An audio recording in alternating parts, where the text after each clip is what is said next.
So what's up YouTube. तो आज की वीडियो थोड़ी सी इंफॉर्मेटिव होने वाली है क्योंकि आज चीज ऐसी 5 बताने वाला हूँ। अगर ये मुझे मेरे वर्कआउट से पहले या जब मैंने जिम स्टार्ट करी थी, आज से 1.5-2 साल पहले जिम स्टार्ट करी थी, अगर उस टाइम पता होती तो मैं ज्यादा अच्छा और ज्यादा बेहतर दिख पाता। अगर आप इस चैनल पे नए हैं तो नीचे सब्सक्राइब का बटन है, उसको सब्सक्राइब कर दो और हम लोग फिर अपनी ट्रांसफॉर्मेशन एक साथ कर पाएंगे एक दूसरे के साथ। जो सबसे मेन मिस्टेक है वो मैं आप लोग को लास्ट में बताऊंगा। जो इन टॉप 5 चीज में से, मैं इसे रिवर्स में बोलूंगा तो जो टॉप 5 मिस्टेक में से जो 5th नंबर पे आती है वो है फॉलोइंग अ ब्रो स्प्लिट।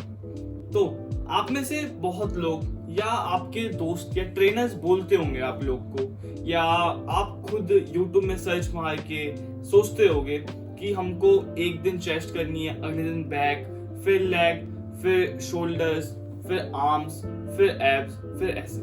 तो ये एक बहुत ही बेकार तरीका है एक ट्रेन करने का, क्योंकि आपके बॉडी में किसी भी मसल ग्रुप को ट्रेन करने के लिए उसको कम से कम वीक में आपको 2 बार ट्रेन करना पड़ेगा अगर आप उसमें एक अच्छा खासा इफेक्ट देखना चाहते हैं। तो जो मेरे हिसाब से अगर आप बिगिनर है तो आप लोग के लिए बहुत अच्छी है, क्योंकि जो बिगिनर्स होते हैं उनके जो नूब गेन्स होते हैं या न्यूबी गेन्स होते हैं वो बहुत जल्दी होते हैं। क्योंकि एक जो न्यूबी आता है उसने कभी नहीं किया होता वर्कआउट, तो उसके अंदर जो उसका स्टार्टिंग पीरियड होता है, अब स्टार्टिंग पीरियड मतलब 3 से 4 या 5-6 महीने का जो होता है स्टार्टिंग पीरियड, उसमें जो उसकी बॉडी को हिट मिल पाएगा अगर वो उन 6 महीने में अच्छे से ट्रेन करे तो उसकी फिजिक यहाँ पे होगी। बट अगर उसी तरीके में अगर वो बेकार तरीके से ट्रेन करेगा तो उसकी फिजिक यहाँ होगी। तो मैं आपको बताता हूँ कि आपको कैसे ट्रेन करना है। अगर आप एक न्यूबी हो, आप अभी जिम आए हो, तो पहले आपको फुल डे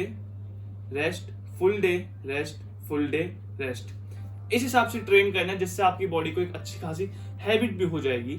और उसके बाद इस प्लान को आपको कम से कम 2-2.5 हफ्ते तक फॉलो करना है और उसके बाद आपको पुश लेग पुल में शिफ्ट हो जाना है। तो एक ये बहुत ही अच्छा और बहुत ही इफेक्टिव वर्कआउट प्लान है, इसको आप फॉलो कर सकते हैं। उसके बाद जो नंबर 4 पे आती है वो है ईगो लिफ्टिंग। अब आपने बहुत से लोगों को देखा होगा कि वो जिम आते हैं, वो ईगो लिफ्टिंग करते हैं, उनको अपनी टेक्निक का कुछ नहीं पता होता। वो अपनी या तो इंजरी घर लेके जाते हैं या तो वो अगर रैप को कंप्लीट कर भी लेते हैं तो वो कुछ इतने इफेक्टिव तरीके से नहीं हो पाती है। और मेन बात, अगर आप ईगो लिफ्टिंग करते हैं ना तो जो इंजरीज होती है वो आपके छत में नाच रही होती है कि मतलब आपने एक गलती करी आपको इंजरी आ जाएगी और फिर आप जिम क्या, आप वर्कआउट तक भूल जाओ, आप नॉर्मल वर्कआउट भी कर पाओगे जिंदगी में कभी अगर ज्यादा सीरियस इंजरी हुई तो इसलिए ईगो लिफ्टिंग से हटने के लिए बेस्ट तरीका है कि लाइट वेट, मतलब अपने ऐसा आप एक वेट चुनो जिसमें आप आराम से 8 से 12 रैप्स निकाल पाओ, जो कि बहुत अच्छी चीज है। इससे आपकी बॉडी ज्यादा इफेक्टिव होगी, ज्यादा इफेक्ट ले पाएगी।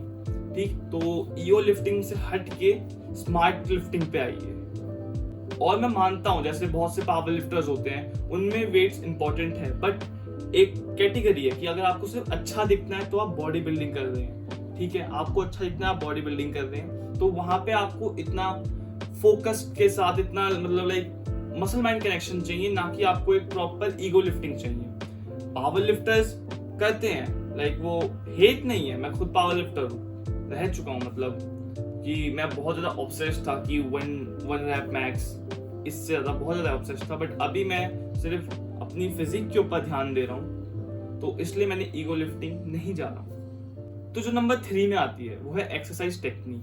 अब एक्सरसाइज टेक्निक सब समझ पा रहे होंगे कि एक्सरसाइज में होता क्या है, एक पॉइंट से दूसरे पॉइंट तक वेट्स को ले जाना होता है। अब जैसे कि अगर मैं बाइसेप्स कर्ल्स को अगर ऐसे ऐसे करके करूं, वेट तो ए पॉइंट से बी पॉइंट तक जा रहा है बट इसका कोई फायदा नहीं होगा इतना ज्यादा। इसलिए अगर मैं बाइसेप्स कर्ल्स को अगर ए पॉइंट से बी पॉइंट तक ऐसे लेके जाऊं तो ये ज्यादा मसल माइंड कनेक्शन भी होगा और मसल को ज्यादा लोड भी मिलेगा, टेंशन भी मिलेगा, और जब मसल को ज्यादा टेंशन मिलेगी तो वो ग्रो करेगी। अब आप खुद ही एक बार देखिए, ऐसे करने से या ऐसे करने से आपके हिसाब से किसमें ज्यादा इफेक्ट है, तो आप खुद देखो। तो इसलिए एक्सरसाइज टेक्निक बहुत इंपॉर्टेंट है, तो इसलिए आप एक ऐसा वेट लो जिसमें आप 3 से 4 सेट कर पाओ और 8 से 12 रेपिटेशंस इजी कर पाओ। उसके बाद जो चीज है, नॉट ट्रेनिंग हार्ड इनफ। अब इसका आप मतलब समझ गए होंगे कि नॉट ट्रेनिंग हार्ड इनफ का हमें मतलब पता है कि हमें अच्छे से बिल्कुल फेलियर तक ट्रेन करना है, बट मैं आपको कुछ चीजें बता दूं इसमें भी। तो जैसे कि नॉट ट्रेनिंग हार्ड इनफ का मतलब ये नहीं है कि आपको हमेशा फेलियर तक ट्रेन करना है। आपको एक ऐसा पर्टिकुलर वेट लेना है जिससे आप मिनिमम 8 रैप्स तो निकाल पाओ, और जो 9वां 10वां रैप हो अगर वो फेलियर भी होता है उसमें कोई दिक्कत नहीं। अब जैसे कि मैं बोलूं कि हमने बेंच प्रेस ली, बेंच प्रेस में मैंने 100 kg लगा दिया, अब 100 kg से मैं सिर्फ 2 रैप निकाल पा रहा हूँ, तो उतनी ज्यादा फटीग नहीं आएगी। अगर वहीं पे मैं उस 100 kg बेंच को हटा के अगर 80 kg बेंच लगाऊं और मैं उसके 8 रैप्स ले पाऊं और 9वां रैप्स फेलियर है, तो वो होता है ट्रेनिंग हार्ड इनफ। और जो 100 kg का आपने 2 रैप किया वो नॉट ट्रेनिंग हार्ड इनफ में होता है, वो स्ट्रेंथ ट्रेनिंग में आ जाता है एक तरीके से। तो जो इसके बाद जो लास्ट चीज है वो बहुत इंपॉर्टेंट है, ओवर ईटिंग। आप जिम जाते हैं या अपने दोस्तों से आप पूछते हैं या अपने आप से पूछते हैं, वो बोलते हैं कि मसल गेन करना होता है, तो मसल गेन करने के लिए आपको ज्यादा भर के खाना पड़ेगा। तो ये गलती आप मत करना, क्योंकि आप अगर ज्यादा आप सोचो कि मैं भर के खाऊंगा, मैं एक दिन में 3-4 कैलोरीज खा लूंगा तो मेरी बहुत अच्छी मसल गेन हो जाएगी, तो ऐसा नहीं होता।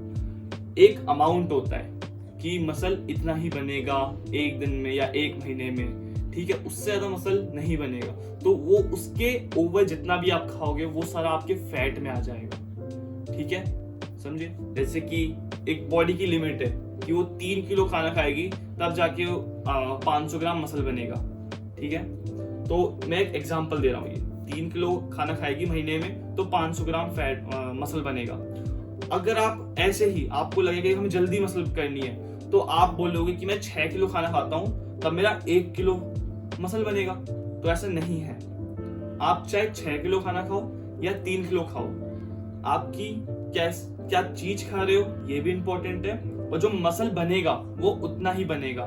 3 किलो में भी 500 ग्राम बनेगा, 6 किलो में भी 500 ग्राम बनेगा, क्योंकि बॉडी की एक लिमिट है, पर मंथ वो इतना मसल ग्रो कर पाएगी नेचुरली।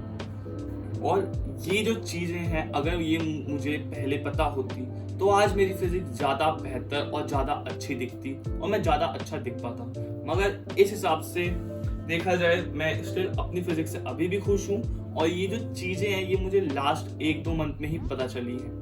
एंड आई होप कि आप लोग को ये वीडियो पसंद आई होगी। अगर पसंद आई तो make sure to like and subscribe and share with your friends, जिससे वो भी जान सके कि मसल बिल्डिंग करना ऐसे है, ना कि ज्यादा खा के या गलत ट्रेनिंग करके। तो I hope you like the video. If you like so make sure to like and subscribe and share, और हम मिलते हैं नेक्स्ट वीडियो में। तब तक टेक केयर, बाय बाय।